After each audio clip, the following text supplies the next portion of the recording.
Iowan George McMahon. I'm from Iowa. I was treated from birth for abnormalities. They saw things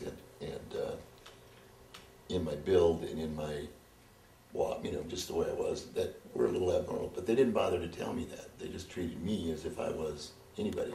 So I'd break things, they'd fix them. And then I wouldn't break something, but they'd fix it anyway. Had they given you any kind of firm diagnosis on what was Oh wrong yeah, with you? they decided that I have a rare genetic structure. I have one protein that misfired. And so everything that's in me, everything that goes on me is normal, natural. I should be this way. What they shouldn't have done was messed with it. When they messed with it, they screwed things up pretty bad. They've had all my muscles in my side are cut this last time I was in the hospital, but they cut all the muscles and the nerves and the tendons, everything, and just put rings in there to hold them back together. They didn't think I'd live to get out of the hospital. So, yeah, and what I end up with, what I'm called, or what that's called, is Nail Patella Syndrome. But I don't have anything. I can be as healthy as anybody. I was a pretty good athlete, other than I would break things. I would be sick for 6 months. And then they'd do generally it took some huge cutting edge treatment and I'd get better.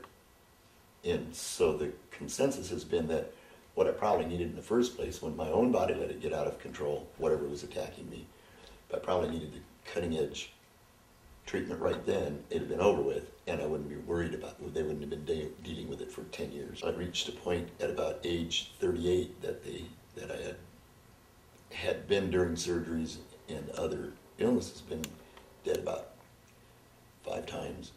I'd had just every major childhood disease that you could think of. It seemed to go by me and I'd get it.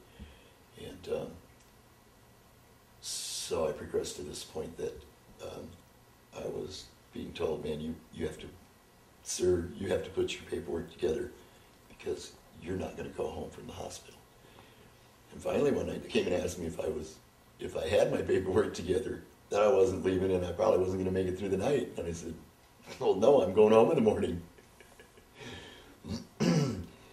And later, I think it was earlier, somebody had come by and asked me if I wanted a marijuana cigarette, that there was a cancer patient down the hall that was going to die. And the last thing he wanted was a cigarette. I'm in the hospital. He just told me I'm not going to live all night. And I got tubes and I was in very distressed health. And I said, yeah, I don't think I could think of any reason not to at that point. And he came back a few hours later and gave me a joint and would only take 1 cigarette. It was instant for me. I mean, I'm laying there with I'm getting fed through tubes, they're taking bags off of me, and I smoke a joint and 15 minutes later, I order food. I hadn't eaten in 6 weeks. I hadn't slept in about 6 weeks. I probably hadn't eaten in about 2 or 3, other than putting it into me. But nobody really wanted to talk about that at all. I mean, that was not, well, you're getting better. Well, it must be something we did. Yeah, okay, let me out. No, you can't go home. So they kept me 10 more days and watched me. I continued to get better, and I only ever had that 1 joint. By 10 days, I was up walking around the hallways, going to these doctors' offices, because that's what they told me. In 10 days, if you can come to my office, I'll sign your self-release papers. They wouldn't release me. They didn't figure I was going to make it home. So I walked in and did that. At that point, my wife and I had suspicions. We'd been married then 15 years. And by now, we're noticing, well, when I was not smoking marijuana, I got really sick. This happened to me, that happened to me. When I was smoking marijuana, I didn't get sick. So we'd come to no decision by then. I mean, it was just something we had talked about, wondering about. This would be about 1988 by the time this came on. Now, during this time, there was a nurse who had gotten interested in my case, and she'd started looking for a doctor that would treat me. I was pretty worried when I was leaving because I didn't have a doctor.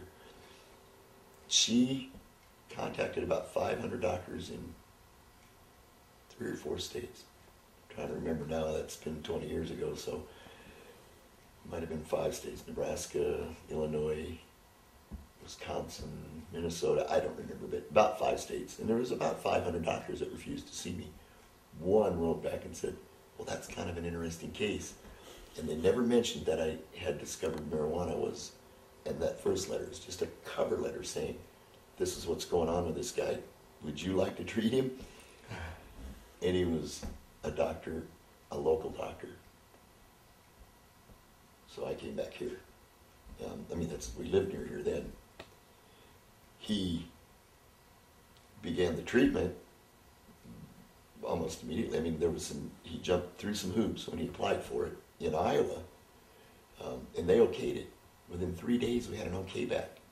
Well, then he applied for the product. They said, oh, but we don't have any product. And also, by the way, the DEA has contacted us and we can't give you permission. Something to that effect. I would not want to quote the letters that he got, okay? But something to that effect, that you can't do that in Iowa. So then he started on an odyssey that was 2 years long. We would write pages, 50 pages, 60 pages. I don't know how long the actual first report was, what they did to even get it to the doctors to look at.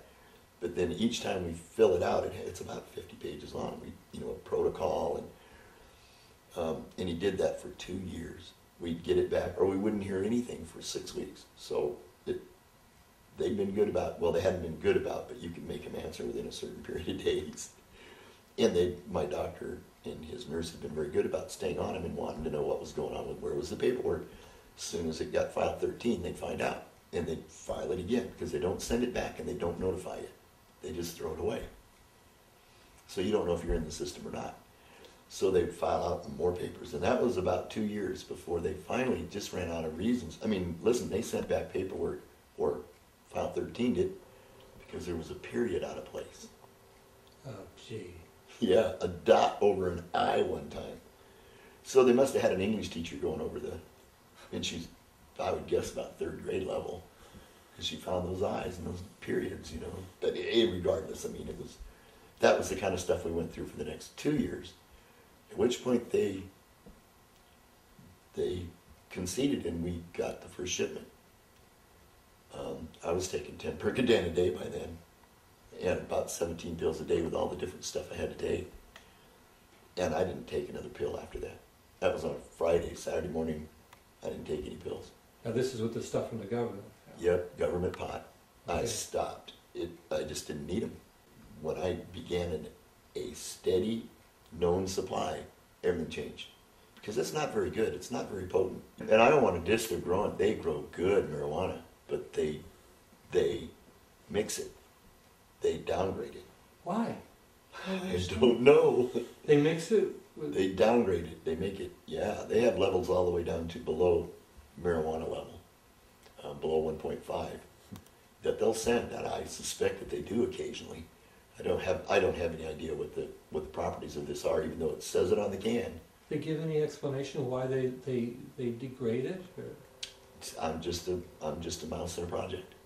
I'm not to get any information. What information I do have is because of people. I am in a project, and those people work with me. They want to know what's going on in my life, right. And they find the best way to do that is to talk to me about what's going on in my life. Right. And then we begin to know. So, but no, there's no explanation, nothing. The doctor gets the marijuana. And for a long time I was able to go to the pharmacy and pick it up, but not anymore. They've stopped that too. When it comes to the pharmacy, he calls me, or to the doctor's office, and I go there and get it. Strange stuff. You can't stay in his office overnight, because then it has to go to the pharmacy, and then he has to go get it back. It has to be locked up in a double safe in a pharmacy in a double building, and yet it has to be in his office when I come to get it. It's got to be hard for some of the patients to even be able to keep track of it. There's still things going on. They've gotten very, very refined. There's not much that you can complain about, and the only one that could complain would be the doctor. It kind of makes me think that's probably not going to be very many complaints, because they're just trying to help people live. They're not really interested in fighting a battle.